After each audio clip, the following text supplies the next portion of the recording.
Watch out, watch out, watch out, watch out! Oh my God! KO in midair!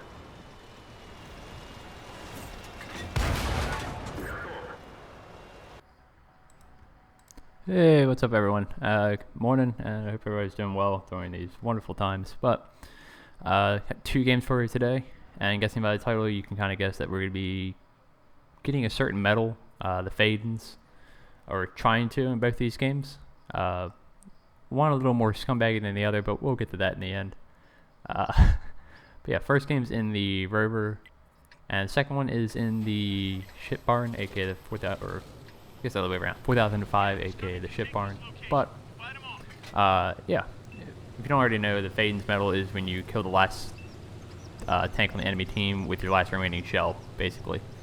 So expect some longer games here and some closer drawn out games. So first game was again in the Rover, and this was from my kind of grind to get 3 marks in this, and I think this was the last game before I gave up on using AP in this tank, because after this Sand River game I think I was sitting at like 94.2, and then I just got really bad maps over and over and over again.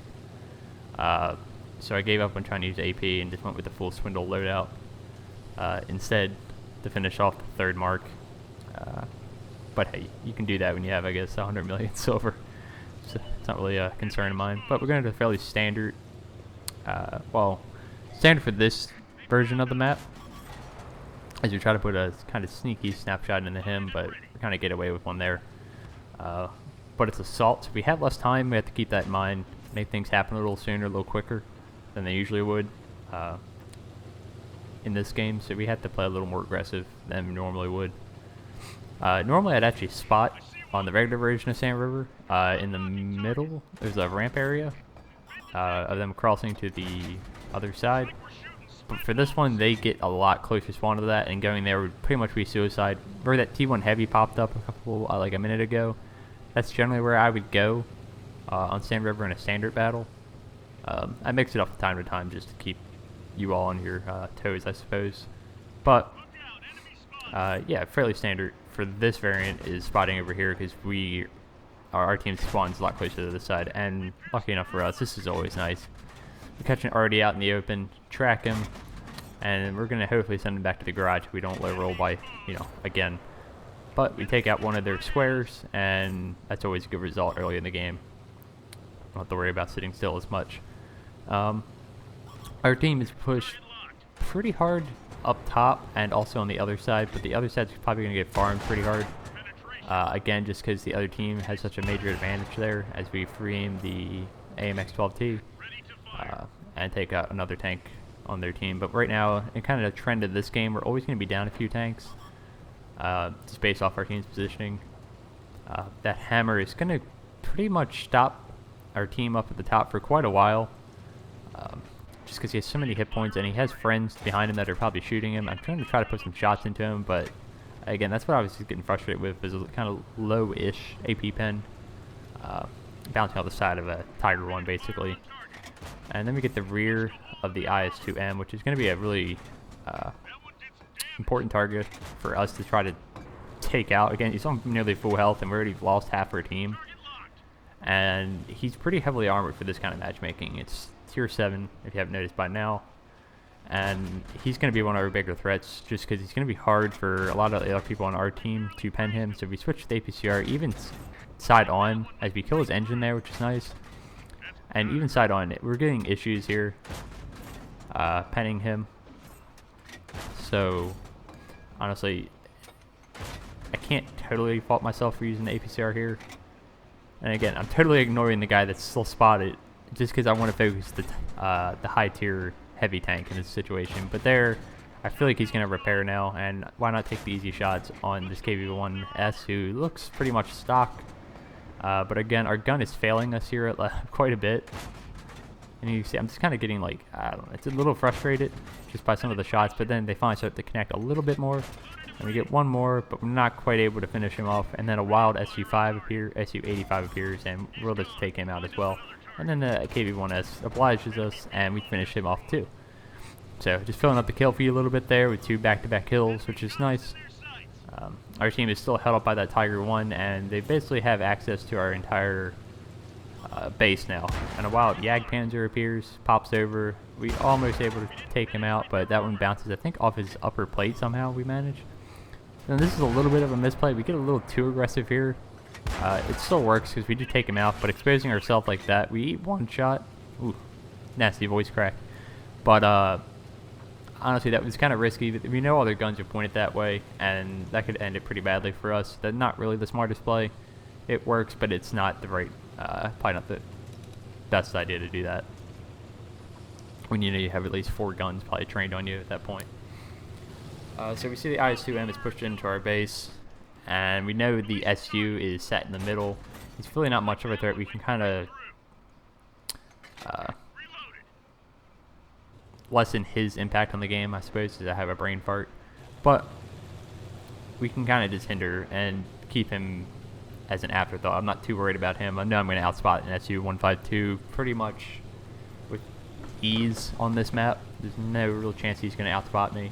Unless I somehow misplay and put my tank in a situation where I'm in a close corridor with him, which is like one area of this map, which is going to try to avoid and stick to the open area as the Sand River, as I'm just dominating this ridgeline sitting up here with my view range.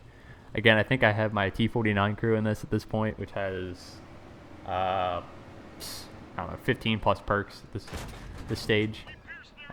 As the OI pops out, and of course our killing shot does not kill him.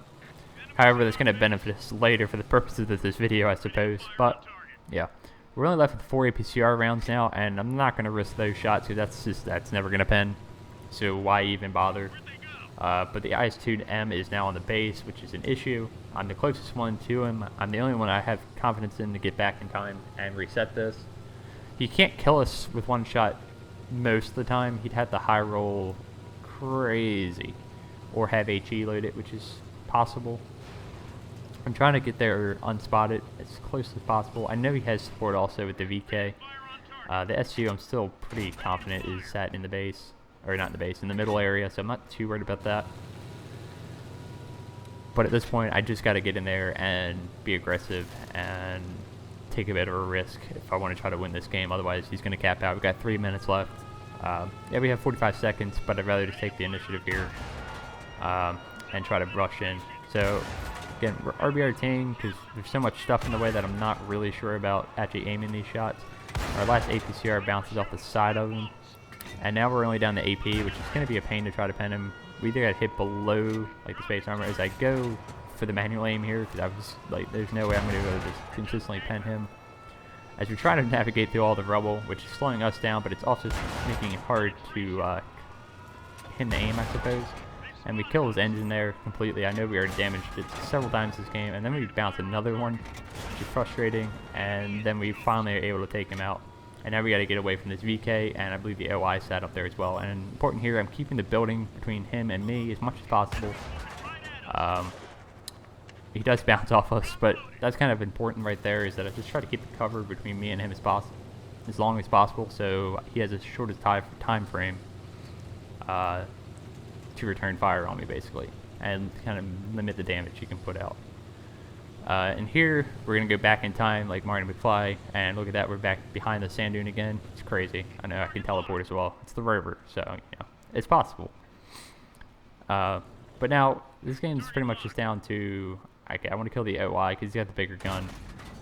And of course, we keep bouncing because, you know, the side, and then we low roll, and we missed again, or bounce. I think we bounced there, and we bounce again because AP is fun. And now I'm just like, okay, screw this. I want to go in, and hopefully we can finish him off. And then I realized, hey, I have 4 shells. Let's just farm this cheeky Faden's medal because we're scumbags here. And if we bounce this, we look like idiots, but if we kill it, yeah, it's a good idea. Why not? And I have pretty much confidence our team should be able to kill a 17 health OI experimental, and fair enough. We finished him off for the last kill, and our 7th kill, and get the Faden's medal. Was it the most legit one in the world? No, probably not. But, you know, sometimes you just gotta think a little bit, and hey, I want an extra medal. Why not? Just farm it for myself. So, again, we make about 57,000 silver because we fired all our ammo. It's not that surprising. The Devastator, 2200 base, 3,000 damage, which is decent for this tank. It's tier 6. And about 1100 assisted as well. I think we got some. I was paying too much attention on it. Something like Churchill 1 got hit by artillery, stuff like that. I didn't really pay much attention to the spotting that game. Low tier games, spotting is more spotting for yourself, it seems like. But you can still pick up some assisted. It just varies game to game, I suppose. Now the next game is going to be a little different. Obviously not in a light tank. It's going to be the 4005, so a little less exciting gameplay initially. But the ending's still interesting enough. So hopefully we'll hop into that next. And yeah, there we go. Perfect timing. So 4005, you know, standard 270 pen Hesh memes because woohoo balance. And we're on, I forget the name of the map. I'm totally blanking right now, but we're all good. Ducal Pass, there we go. Not a bad map for this, not the greatest. Again, it's a slightly different version, like the last game, in that it's not standard battle, it's actually team destruction. So the spawns are rotated a little bit, so the map plays out slightly differently, and we're gonna go up to the kind of sniper perch kind of area on this side, just because I feel like it's the best spot for us to hit some guys at range with this. I don't really want to be on the front lines with this tank when there's 2 artillery. If there weren't 2 arties, I would probably be up closer to them because I don't really want to snipe in this thing too much because the gun isn't that accurate. But the 2 artillery in this game are kind of limiting that, so we're going to have to play a little more passively. You're a huge target for artillery. I know if I'm playing it, I'm going to try to hit the 13 millimeters of armor that this tank has. And our first target is the Tiger 2 that pops up. We try to snap it, and unfortunately it misses. Our first couple shots are going to be a little iffy through this game. And I'll say I don't think this is my best played game ever. Even in this tank, there's just some questionable decision making, but that's okay. We're still going to try to pick up the Fadin's medal. It's a little more common in something like this because, again, you only have 12 rounds in the 4005 and the Death Star. So picking up Fadin's medals in these isn't that uncommon, to be fair. It's probably the most common tanks to get them in, just because you tend to fire all your rounds much more frequently than, say, a 60-round light tank. Granted, it's fine. And now we're just going to slap the 705A for 760 because, yeah, weak spots. Who needs them? You don't need them. You just slap people in the face for 700 damage and try to hit their engine deck. That was kind of the goal there. I was hoping maybe I could splash down his engine deck and set him on fire, but we don't get quite that lucky, but we still take off pretty much around a third of his health. And now we're good for the sneaky shot on the 5A. I wouldn't be surprised if that would have hit, but we don't quite get the RNG on it and it misses. So again, only one of our 3 shells so far is connected. Again, not the best start in this tank ever. I've had games where I've done 4 shots and 4 full pens for 7k. I mean, yeah, this tank is ridiculous sometimes. And the 75A is giving him a lower plate. Unfortunately, he gets shot before that, and we do finish him off though, and get the kill for, you know, 400 or 500 damage. Right now, it's pretty boring TD kind of gameplay, where you just kind of sit there and snipe at people. Not the most thrilling gameplay ever, but mix up a little bit for you, everyone. And I'm kind of sitting on some replays anyways, so just trying to push him out for you overall. And Tiger 2 is obliging to his side, and this time we don't miss. Yeah, we take him off the board for 1,000 and send him back to the garage in a poor Tiger 2. Again, this game was very strange. We're kind of on the opposite end of what happened last game. Is in the last game we were consistently down tanks, but this time we're on the team that's consistently down tanks, or consistently up, as we just wiped the Iron Rain off the board for our 3rd kill. So when we have connected, we've killed the tank basically, except for the 75A. However, this game we're consistently up on the scoreboard, but you'll see that doesn't really matter at the end totally. But if you've been paying attention, and I have this game, and I was, we had nobody on the other flank. So sure enough now, they've pushed around, and we have a machine, I think a Pantera and IS-3 and some other tanks that are pushing around this way, and E4 as well. I tried to get a sneaky angle there, but I wasn't quite confident, and then of course I do it blind because why not, and just destroy some poor person's building. But now I'm kind of like, I want to duck out of here because if I get spotted in this position, I'm going to get just wiped by the E4 and or artillery, and I'm spotted now, and I'd rather get shot by probably a Pantera than an E4 or artillery, but then the machine obliges to poke out, and we're just going to snap that one and take him out of the game right there. And that always feels good. I love killing some machines, always feels good. And I'll happily take a shot from a Pantera versus an E4 to get out of that spot. That's fine. But it's not going to stop me from making a very kind of questionable play call here. E4 is on full health, and I'm just getting tempted with a Heshbarn. I can take a shot from him, and it's still questionable. And we do pen him for 1500, but then the IS-3 pokes out and puts one in us as well, and now we're on a harder health. But at this point, I'm like, okay, we're up 10-5. There's no way this game can backfire on us.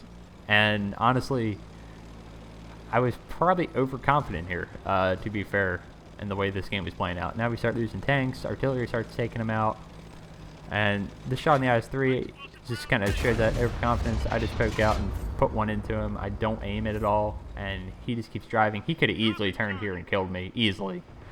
But he doesn't for some reason, so I'll happily take that. I don't know why he didn't just turn and shoot me. But we're spared to live another day, I suppose. And we're up to 7,200 damage so far and 5 kills. And right now we have a light tank left on their team and 2 artillery, which isn't fantastic for us. We have a bad shot, and that's about it for view range wise. So this game is far from over. You guys have seen that before, where a light tank has carried a game due to vision. So I wasn't too thrilled about this, especially when I start checking hit points. Ethan's a one shot. You can start to see me look at our teammates a little bit and go, okay, who's actually got health? And you can see it right there. I'm checking everybody's health to see how much we have. The bat shot's a 2-shot. Even the Swedish TD is clippable for the 13105. So I was a little hesitant about this game. 13105 does get shot there, which is good. He can't just eat a shot anymore and charge it and clip somebody. But we still have to be careful about this game because I don't want to get spotted, and I don't know where the artillery is. The bat shot already can easily reposition, and then I see the shot right there as he nukes our Swedish TD, that he is directly behind us, and I keep that in the back of my mind. And honestly, at this point, I should have just went back and tried to go for him. And I'm thinking, okay, 13105 seems semi-cornered. Maybe I should just go get the artillery. And then he already takes out another guy. Takes out our chieftain, which just leaves me, the E3, and the Batchat left. And we only have 2 shells left for 2 enemy tanks, so just bear that in mind, I guess. But I know about where the artillery is at. He's back near our spawn, which isn't surprising. It's a Batchat artillery. He can reposition fairly quickly. But he's in the A1, A2 kind of area, just based off that shell arc that we saw going over our head a minute or so ago.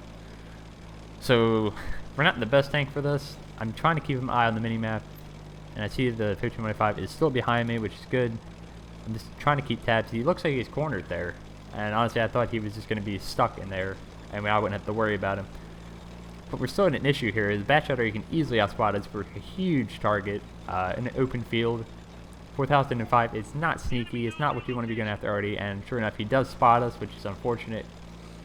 Because again, we're on, I can't even see, like less than 100 health, and he can slash near us easily, and he can actually make this very difficult for us.